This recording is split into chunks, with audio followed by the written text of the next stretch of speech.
Assalamualaikum warahmatullahi wabarakatuh. Ada seorang laki-laki namanya Abdul Uzza.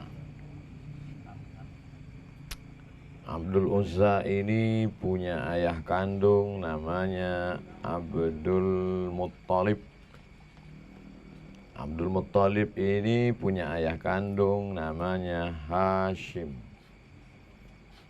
Hashim punya ayah kandung namanya Abdi Manaf. Nasabnya terus sampai kepada Ismail. Ismail anak kandung Ibrahim alaihissalam. Abdul Uzza. Abdul artinya hamba. Uzza artinya kita ada mengenal istilah Al-Aziz. Al-Aziz. Salah satu Asmaul Husna Al-Aziz. Tapi kemudian orang Arab jahiliyah katanya Tuhan itu ada feminin, ada maskulin. Yang laki-laki Al-Aziz, yang betinanya Al-Uzza. Ini yang diharamkan oleh Islam. Qul huwallahu ahad. Abdul Uzza, hamba Uzza. Lalu kemudian nasabnya Abdul Uzza, Abdul Muttalib, Hashim, Abdi Manaf. Nabi Muhammad Shallallahu Alaihi Wasallam punya ayah kandung. Itulah dia anak Abdul Muttalib, namanya Abdullah. Abdullah punya anak laki-laki, namanya Muhammad Sallallahu Alaihi Wasallam. Muhammad Sallallahu Alaihi Wasallam. Jadi Abdul Uzza dengan ayah Nabi Sallallahu Alaihi Wasallam saudara kandung. Abdul Uzza dengan Abdullah. Makanya Nabi memanggil dia paman. Nama dia Abdul Uzza, tapi panggilan dia sehari-hari disebut dengan Abu Lahab. Lahab artinya api yang menyala, api yang bergejolak. Abu Lahab, karena kalau dia datang seperti api yang li'ishraqihi, seperti api yang bergejolak menyala, maka disebut dia dengan Abu Lahab. Inilah hubungan nasab Nabi dengan Abdul Uzza. Turunlah ayat wa anzir ashiratakal aqrabin. Berikanlah peringatan kepada paman-pamanmu. Kata Allah Ta'ala, wahai Nabi Muhammad, beri peringatan ke paman-paman. Dikumpulkan Nabi semua pamannya, termasuklah si Abdul Uzza. Di atas bukit Sofa. Ini bukit Sofa, ini bukit Marwah. Di belakang Sofa ada Jabal Abi Quwais, yang sekarang dipotong atasnya dijadikan istana Raja Fahad. Kata Nabi, wahai paman-pamanku, wahai penduduk Makkah, seandainya ku katakan di belakang bukit ini ada musuh yang akan menyerang kita, kalian percaya apa tidak? Kata mereka, percaya, karena dari kecil kami sudah menggelar engkau Al-Amin. Al-Amin, orang yang terpercaya, tak pernah dusta, tak pernah bohong. Seandainya ku katakan di belakang kita ada pasukan tentara yang akan menghancurkan Makkah, kalian percaya? Kata dia, percaya, tak mungkin kami tak percaya. Seandainya ku katakan bahwa aku sudah dapat wahyu dan aku seorang nabi, apakah kalian percaya? Disitulah si Abdul Uzza alias Abu Lahab ini berkata, apa kata dia? Tabban laka ya Muhammad. Tabban laka ya Muhammad. Celakalah engkau wahai Muhammad. Maka turunlah ayat membantah ucapan ini. Itulah dia ayat. Tabbat yada abi lahabi wa tab. Dia berkata satu, Allah balas dengan dua. Satu, dua. Tabbat yada abi lahabi wa tab. Kalau yang lain qalqalahnya sikit. Qul huwallahu ahad, Allahus samad, lam yalid wa lam yulad wa lam yakul lahu kufuwan ahad. Tapi ini karena di ujungnya ada Tasdid wa tabba. Tabbat yada abi lahabin wa tabb. Karena ada tasdid di ujung. Artinya apa? Cerita sebelum ayat itu turun, itulah yang disebut dengan asbabun nuzul. Kronologis. Cerita sebelum terjadinya suatu hadis disebut dengan asbabul wurud. Jadi yang saya ceritakan dari awal tadi, ini kronologis turunnya ayat tabbat yada abi lahabin wa tabb. Jadi kajian kita malam ini adalah surat Al-Lahab. Lahab artinya api yang menyala-nyala. Kalau membaca Quran, jangan lupa diawali dengan ta'awuz. Sekarang kita masuk ke ayatnya. Baca Quran, jangan lupa diawali dengan ta'awuz. Ta'awuz, a'udzubillah. A'udzu billahi minasy syaitonir rajim. Supaya jangan sampai waktu membaca ayat itu muncul interpretasi liar yang mempengaruhi kepala kita, sehingga muncul penafsiran gila, supaya kita terkawal dari godaan setan. Sebelum baca Quran, kata setan, jangan baca. Ketika sedang baca, kata setan, bacaan kau yang paling mantap, paling hebat. Ketika sedang baca, setan membisikkan. Jadi setan tak pernah berhenti. La atiyannahum min baini aydihim, aku akan datang dari depan, wa min khalfihim, dari belakang, wa an aymanihim, dari kanan, wa an syama'ilihim, dari kiri. Tak pernah berhenti, terus saja ada fasi-fasi. Setelah baca a'udzubillah, aku berlindung pada Allah dari setan yang terkutuk, barulah baca basmalah. Bismillahirrahmanirrahim. Setelah itu barulah masuk ayat yang pertama. Tabbat yada abi lahabin wa tabb. Tabbat celaka, yada tangan, Abu Lahab Abdul Uzza, wa tab sungguh celakalah dia. Diulang 2 kali. Kenapa mesti tangan? Kenapa tidak kaki? Kenapa tidak kepala? Ini penggunaan istilah dalam bahasa Arab. Selalu digunakan tangan. Man ra'a minkum mungkaran, siapa yang melihat kemungkaran falyughayyirhu biyadihi, hendaklah dia merubah dengan tangan. Tak ada dikatakan hendaklah dia merubah dengan mulut, hendaklah dia merubah dengan kaki, enggak, tapi dengan tangan. Yadullah fawqa aydihim, tangan Allah. Bukan berarti di situ tangan Allah, bukan itu maksudnya. Maka tangan artinya kekuasaan, power. Tabbat yada abi lahab, celakalah kekuasaan Abu Lahab. Dan memang kekuasaan itu di tangan. Kekuasaan di tangan. Kira-kira apa yang dicari orang? Kekuasaan, tangan. Kalau sudah kekuasaan tak di tangan, habis. Maka Abu Lahab celaka kekuasaannya, celaka dirinya, celaka hidupnya. Tabbat yada abi lahabin wa tabb. Kita lanjutkan ayat yang kedua. Ma aghna anhu maluhu wa ma kasab. Ma aghna tidak dapat menolong. Anhu terhadap dirinya. Mal hartanya. Wa ma kasab harta. Wa ma kasab kata ahli tafsir anak. Hidup ini selalu di mana-mana itu yang ditanya orang. Harta, anak. Ente main apa sekarang? Oh, main kayu. Ente apa sekarang? Karet. Ente apa sekarang? Harta. Yang kedua, anak. Ustaz, anaknya udah berapa? Belum ada nanya bini berapa. Ma aghna anhu maluhu wa ma kasab. Tiga-tiga tak bisa menolong dia. Kekuasaan binasa, harta tak menolong, anak tak membela. Apalagi guna hidup? Satu yang dia ucapkan, tabban laka ya Muhammad. 3 balasan Allah Subhanahu wa taala untuk Abu Lahab. Ayat ini untuk Abu Lahab. Tapi dia tetap eksis sampai hari ini. Abu Lahabnya sudah lama mati, tapi otak-otak Abu Lahab itu masih ada sekarang. Cerita tentang memusuhi dakwah, tentang membenci kebenaran, maka itu akan terus ada. Abu Lahab ini jahat, jahat. Apakah dia pernah baik? Oh, sangat pernah baik Abu Lahab. Bagaimana kebaikan Abu Lahab?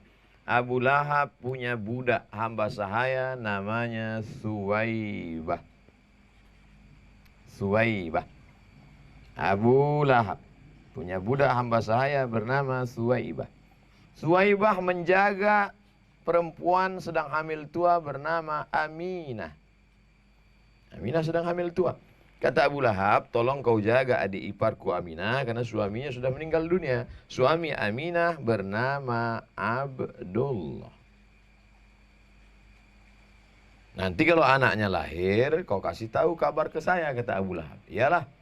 Akhirnya Suwaibah pun menjaga keponakannya, keponakan Abu Lahab. Lahirlah anak Aminah pernikahan dengan Abdullah. Keponakan itu bernama Muhammad sallallahu alaihi wasallam. Pulanglah Suwaibah menemui Abu Lahab. Wahai Tuan Abu Lahab, ya, keponakanmu sudah lahir. Laki-laki apa perempuan? Kalau perempuan, gali tanah, kubur hidup, buat malu saja. Keponakanmu lahir itu perempuan, laki-laki, wahai Abu Lahab. Saking senangnya Abu Lahab karena punya keponakan laki-laki, maka sejak kelahiran itu hari Senin 12 Rabiul Awal, wahai Suwaibah, engkau tak lagi jadi budak, engkau bebas merdeka, pergilah sana. Suwaibah bebas merdeka. Maka pada malam kelahiran Nabi Muhammad SAW, Abu Lahab membebaskan Suwaibah, budak hamba sahaya. Budak lebih mahal daripada onta. Kalau onta sekarang 50-70 juta, budak mungkin 100 juta. Maka pada malam kelahiran Muhammad SAW, Abu Lahab senang bukan main karena saudara kandungnya yang mati meninggal tergantikan dengan lahirnya ponakan. Maka dia bersedekah 100 juta. Lahir punya keponakan, nyawa terbalas dengan nyawa. Jadi kalau dikatakan Abu Lahab itu jahat, tidak. Baik dia, dermawan. Kapan dia mulai benci memusuhi? Ketika kita mulai tegak memperjuangkan kebenaran. Oleh sebab itu jangan heran, itu dulu kawan saya tuh Ustaz. Dulu baik sama saya, tapi sejak belakangan ini. Nah, itu Abu Lahab tuh. Itu dulu akrabnya bukan main. Kalau duduk sama saya nyumbang 100 juta, oke. Tapi begitu saya sudah mulai hijrah dakwah nih Pak Ustaz, mulailah dia. Nah, itu gen-gen Abu Lahab itu. Dah ada sejak zaman dulu dia. Tabat syada. Nah, jadi menghadapi orang ini gimana? Banyak-banyak bacakan ini. Tabat syada Abi Lahab wa tab. Ma aghna anhu maluhu wa ma kasab. Tak ada yang bisa menolong dia. Belajar kita dari Abu Lahab, belajar pula kita dari pelajaran kenapa Allah sebutkan dia dalam Al-Quran. Tentulah ada hikmah yang ingin diambil. Jangan sampai setengah hidup yang sudah baik, sayang pada ponakan, tapi begitu dia tegak memperjuangkan kebenaran, 40 tahun umur Muhammad sallallahu alaihi wasallam, barulah Abu Lahab tegak menjadi musuh. Sebelum itu sebagai paman, sebagai saudara ayah, sebagai orang yang baik. Tapi kemudian paman-paman Nabi, saudara Abu Lahab itu yang baik-baik ada. Ada namanya Abbas. Ada satu lagi namanya Hamzah yang makamnya di bukit, dekat Bukit Uhud. Ada lagi namanya Abu Talib, ayah dari Ali bin Abi Talib. Abbas, Hamzah, Abu Talib, Abu Lahab. Semua adik-beradik Abu Lahab 10 orang. Saudara perempuannya 5 orang. Jadi kalau dikumpulkan semua 15 orang. Anak dari Abdul Muttalib. Tabbat yada Abi Lahabin wa tabb. Ma aghna anhu maluhu wa ma kasab. Apalagi? Kekuasaan tak bisa menolong, harta tak bisa menolong, anak tak bisa menolong. Ada satu harapan lagi, istri. Kira-kira istrinya bisa tak menolong? Wa mra'atuhu hamma. Tabat syada Abi Lahab wa tab, ma'ana anhu maluhu wa makasab, sayasla naran. Ustaz pun kalau salah kasih tahu juga. Sayasla, sayasla naran zata lahab. Sa akan, yasla masuk, naran api neraka, zata yang memiliki, lahab menyala-nyala. Nah, inilah dia disebut dengan surat Al-Lahab. Dia akan masuk ke dalam api neraka yang menyala-nyala. Sayasla naran. Sa menunjukkan masanya tak lama lagi. Kalau masih lama, tidak sa namanya, tapi saufa. Saufa. Saufa. Kalla saufa ta'lamun. Nanti kamu akan tahu. Tapi kalau sa, itu sudah dekat lagi. Akan masuk dia ke dalam. Sayasla naran zata lahab.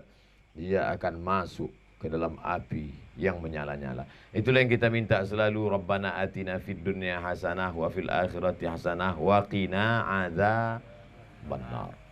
Subuh, Allahumma ajirna minan nar, Allahumma ajirna minan nar, Allahumma ajirna minan nar, Allahumma ajirna minan nar, Allahumma ajirna minan nar, Allahumma ajirna minan nar, Allahumma ajirna minan nar. Selamatkan. Tapi dia masuk ke dalam, apa boleh buat? Panaskah neraka itu? Diletakkan batu kerikilnya di bawah tapak kaki, yaghli biha dimaghuhu, mendidih otak di kepala. Nauzubillah. Makanya para ulama kalau sudah disebut neraka, mereka banyak beristighfar, mohon ampun. Imam-imam Masjidil Haram kalau sedang sholat tarawih, sholat isya, ketika melewati sholat ayat tentang neraka, kullama nadijat juluduhum baddalna juludan ghairaha.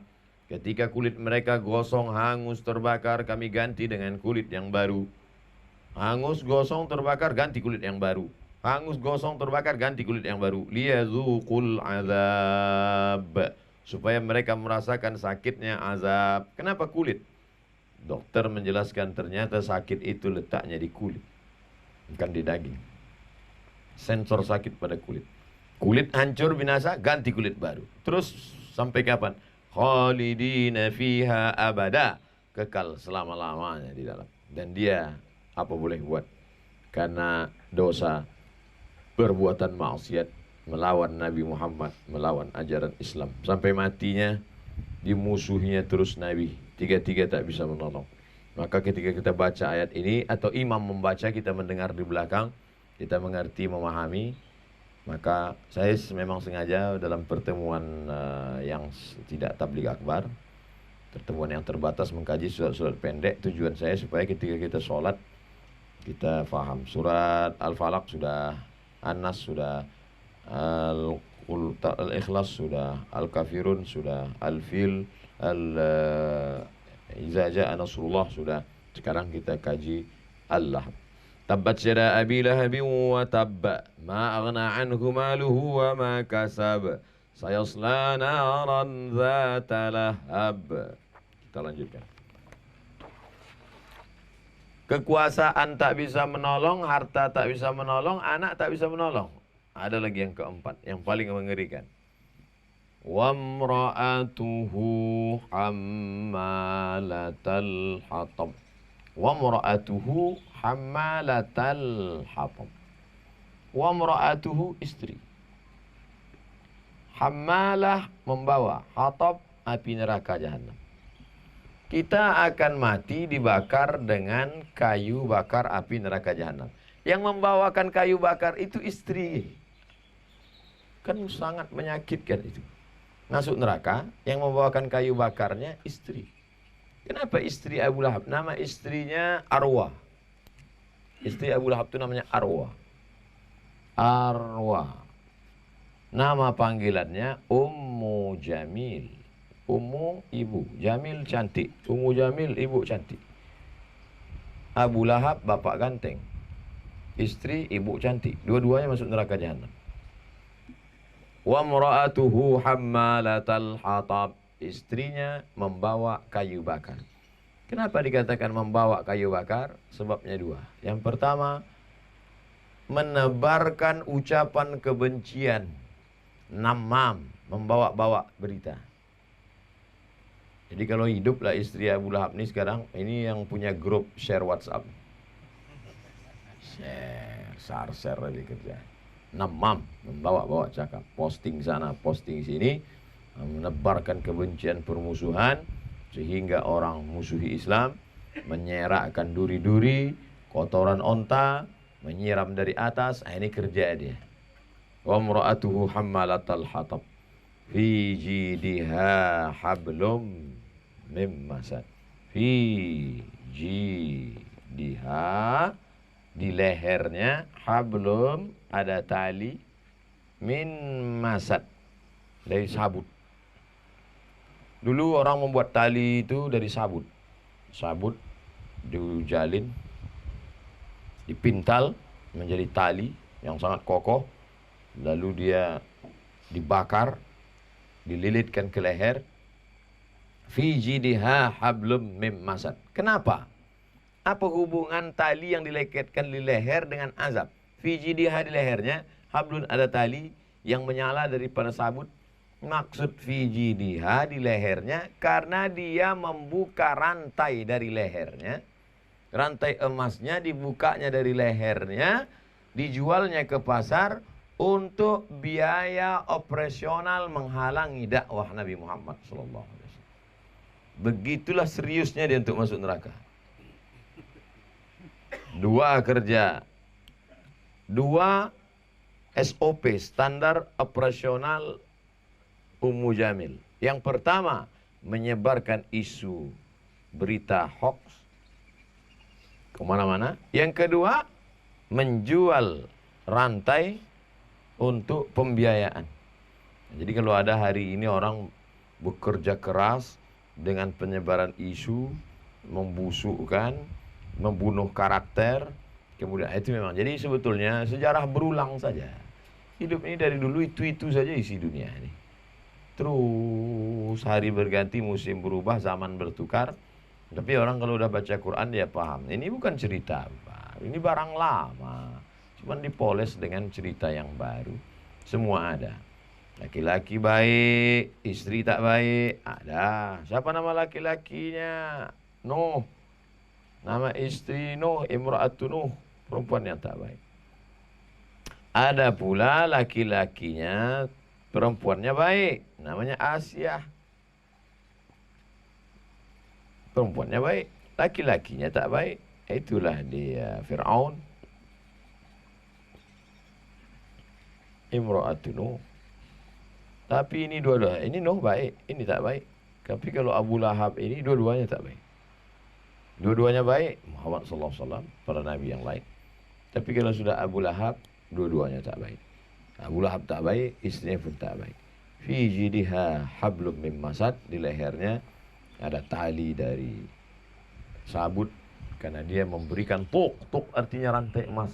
Sengaja padahal perempuan paling sayang dengan perhiasan. Rupanya ada yang lebih dia sayang lagi. Sayang dikalahkan oleh kebencian. Benci bisa kalah, bisa mengalahkan sayang. Sayang ke rantai emas, terbang rantai emas. Karena ada yang mengalahkan sayang, benci. Sayang kepada Muhammad SAW sampai memberikan bebas budak hamba saya, ada yang lebih daripada sayang, yaitu benci. Oleh sebab itu jangan pernah ada benci dalam hati. Kalau ada benci, makanya doa yang diajarkan Nabi, la taj'al fi qulubina rabbana ighfir lana dzunubana wa li ikhwanina alladziina sabaquna bil iman wa la taj'al fi qulubina ghillan. Jangan kau jadikan di dalam hati kami ghillan. Kata ahli tafsir makna ghillan hasadan. Hasad. Hasad. Orang yang masuk surga itu dicabut Allah hasad dari hatinya. Wa naza'na ma fi sudurihim min ghillin. Kami hapuskan, kami cabut dari hati mereka ghil, hasad. Oleh sebab itu tak ada penyakit yang lebih parah, lebih hebat daripada hasad. Abu Lahab masuk neraka gara-gara hasad. Iblis pun gara-gara hasad. Dan perempuan ini pun juga gara-gara hasad. Oleh sebab itu belajar dari Abu Lahab, semua tak bisa menolong. Kekuasaan tak bisa menolong, harta tak bisa menolong, anak tak bisa menolong, puncaknya 4 istri pun tak bisa menolong. Maka kita belajar dari sini ada 4 hal penting yang perlu kita jaga, kita persiapkan. 1, kuasa, 2 harta, 3 anak, 4 istri. 4-empatnya bisa menolong dari azab Allah, alhamdulillah. 1-2 daripada ini bisa menolong, alhamdulillah. Tapi kalau sudah 4-empatnya pun tak bisa. Dititip Allah kekuasaan hanya untuk menghalangi orang dari dakwah Allah. Dititipkan Allah harta justru dipakaikan untuk menghalangi dakwah Islam. Dititipkan Allah Ta'ala anak, anak pun tak bisa membantu. Diberikan Allah istri, istri justru membawakan kayu bakar untuk kita. Saya tak paham Ustaz, apa makna istri membawakan kayu bakar? Suami ini baik, sopan, santun. Didudukkan di kursi tipikor. Kenapa Anda korupsi? Istri saya minta itu, minta ini. Amalatul hatab. Ustaz ceramahnya menyalahkan istrinya saja. Istri orang ini dia bilang salah, padahal sebetulnya suaminya yang salah. Bisa juga dibalik. Banyak juga perempuan itu sebetulnya baik, mau berjilbab panjang, tapi suaminya Fir'aun. Suruhnya buka jilbab, suruhnya rambut cat warna merah kuning kelabu, disuruhnya pakai kutek hitam. Nah, oleh sebab itu maka ini iktibar pelajaran. Faksusil qasasa, sebutkan kisah-kisah itu ya Muhammad SAW, la'allahum yatafakkarun. Mudah-mudahan mendengar kisah itu mereka berfikir. Jadi nanti kalau ada imam membaca ayat Bismillahirrahmanirrahim, tabbat yada abi lahabin wa tabb, ma aghna anhu maluhu wa ma kasab, sayasla naran dhata lahab, wa imra'atuhu hammalatal hatab, fi jidha hablum min masad. Allahu Akbar. Kalau kita yang kebetulan membacanya dalam tahajud, dengan membaca itu bertambah iman kita. Kalau kebetulan kita jadi makmum mendengar, masuklah kita dalam kategori wa idza tuliyat alaihim ayatuhu. Ketika ayat-ayat Allah dibacakan, telinga dia mendengar, zadatuhum imana, bertambah iman dia. Mendengarkan ayat dibacakan, iman bertambah. Oh jadi kalau gitu kami selama ini sholat tak ngerti bacaan imam, Pak, tidak sah. Sholat sah, pahalanya ada pahala mendengar, ada pahala membaca, ada pahala memahami, ada pahala mengajarkan, ada pahala mengamalkan. Tetap ada. Cuman kita ingin semakin banyak pengetahuan, semakin banyak rasa takut, semakin banyak kebaikan yang bisa kita tebarkan. Itulah pelajaran yang dapat kita ambil dari surat Al-Lahab. Mudah-mudahan ada maknanya. Ujungnya pakai B, Al-Lahab. Karena saya pernah juga lewat di satu jalan Kertama namanya di Pekanbaru, restoran Abu Lahab.